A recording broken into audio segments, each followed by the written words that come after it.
Hi, I am Raquel Potit, and this is my reflection for the year 2020 for my year 3 10-year portfolio, and I hope you enjoy it.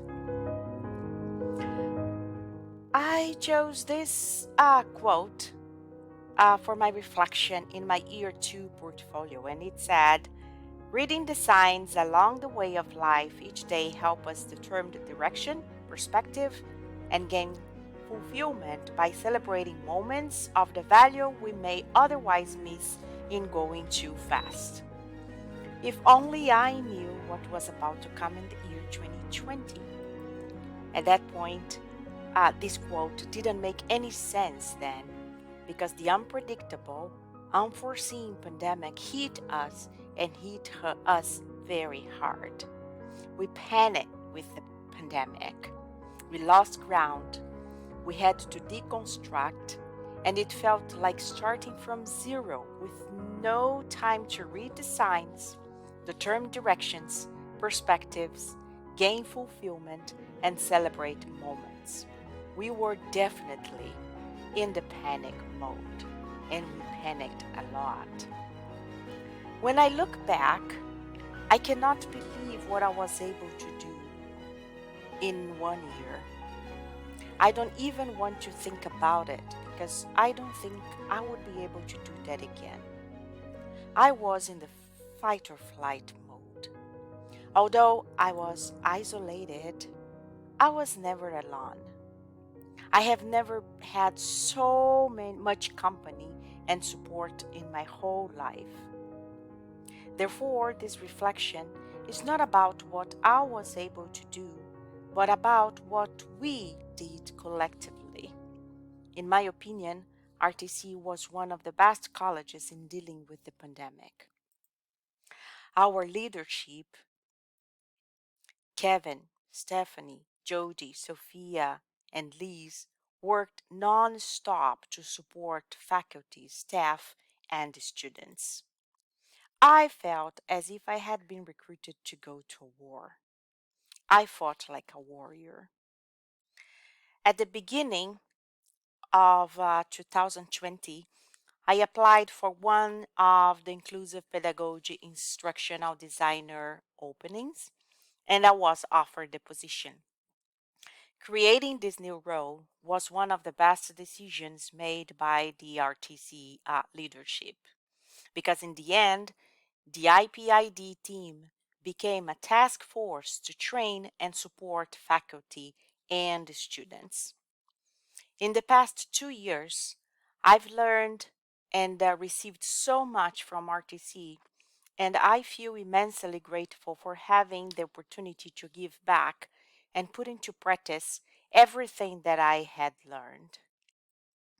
That was definitely the silver lining for me in this pandemic. I dove into RTC's systems and departments. I collaborated with and I supported several departments, faculty, and staff.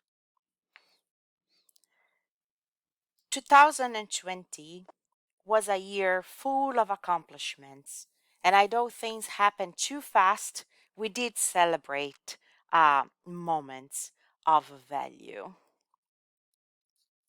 When I teach resume and job interviews, I talk to my students about the importance of quantifying accomplishments. As immigrants, we don't like to grab about ourselves, and we have a hard time quantifying our work. However, reflecting makes us think back, list, quantify, reflect, and reevaluate. So, there it goes. In 2 years, I taught 14 quarters. That means that I designed 42 courses.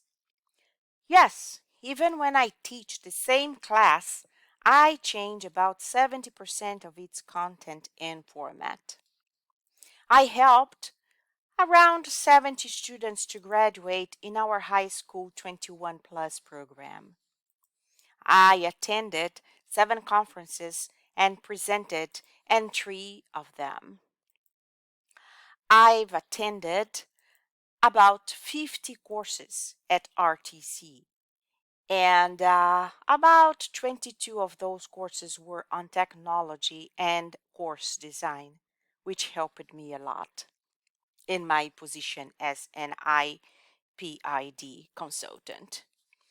I collaborated with Kyra, and we created one course college wide called Google for Learning, and we are very proud of that course that we created. I delivered or led 5 workshops as an IPID consultant. So it was an amazing experience. I've taught or I touched the life of 1,050 students. It's a lot of responsibility, and I'm very proud of it. So, 3 years. Wow, for me, it feels like 10 years. I have some words that I chose to summarize the year of 2020. The first word that I have is shift or perspective shift. What happened during this year? Students went from no cameras when attending classes to attending classes even in their pajamas. That was so funny. Students went from isolation, being alone, to a sense of unity, being together. That was amazing. Hard and difficult became convenient. I had students attending classes in their cars from Utah, Las Vegas, Puyallup, and some teachers had students even in other countries. I call that equity. Students who lost their job and then suddenly became, I will invest my time to study English. Talking about family became showing their families on cameras during the classes. And yes, even the pets were part of classes. They were also part of the family. Isn't that cool? I thought that was amazing. I had students who couldn't attend class, not able to attend class during face to face classes. And it shifted to students that I can't wait to be in class again. I'm looking forward to these classes so I can see my friends. That's also very cool. Students who hated, I don't like Canvas. I don't like Canvas became Canvas is my best tool.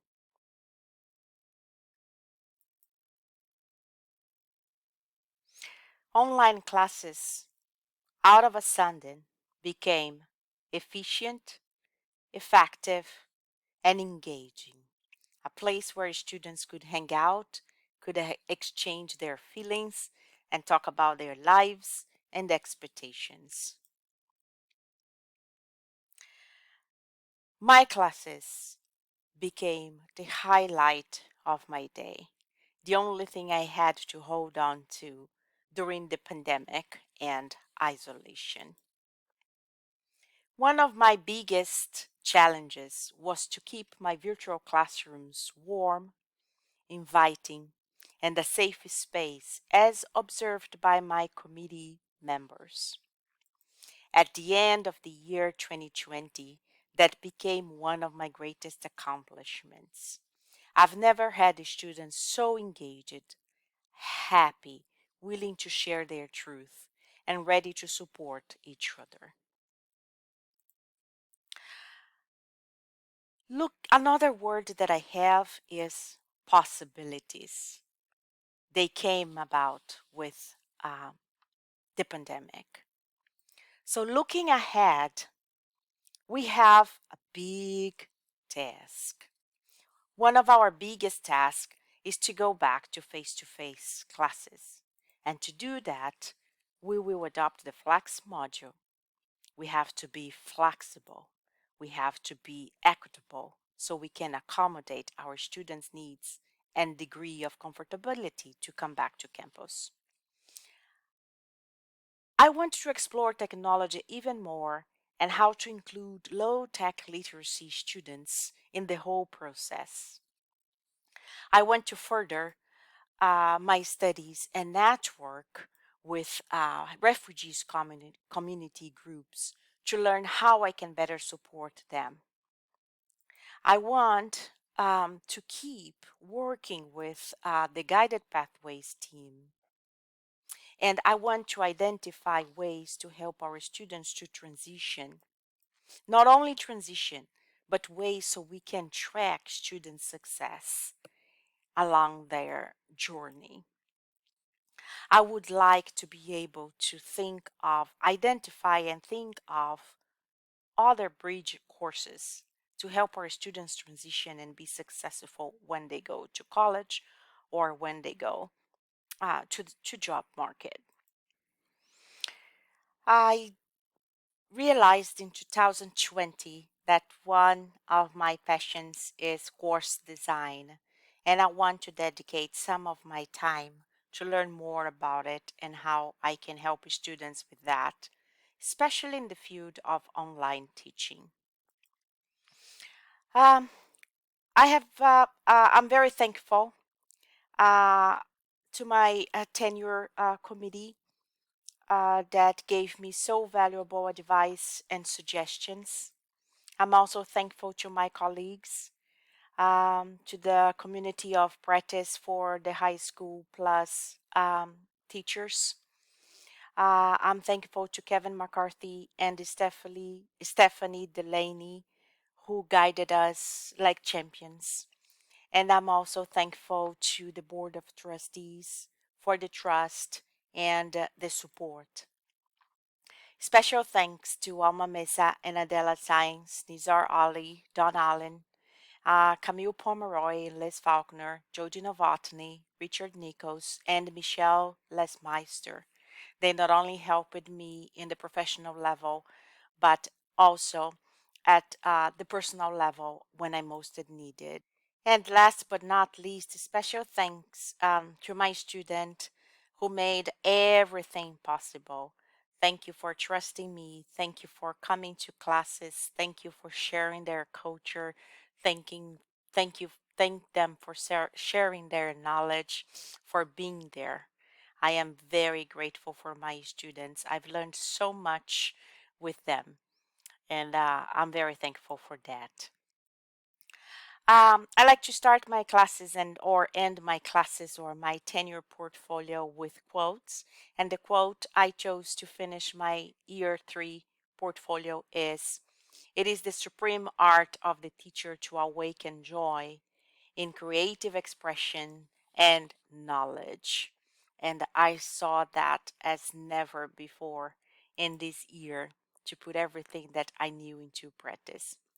Thank you all.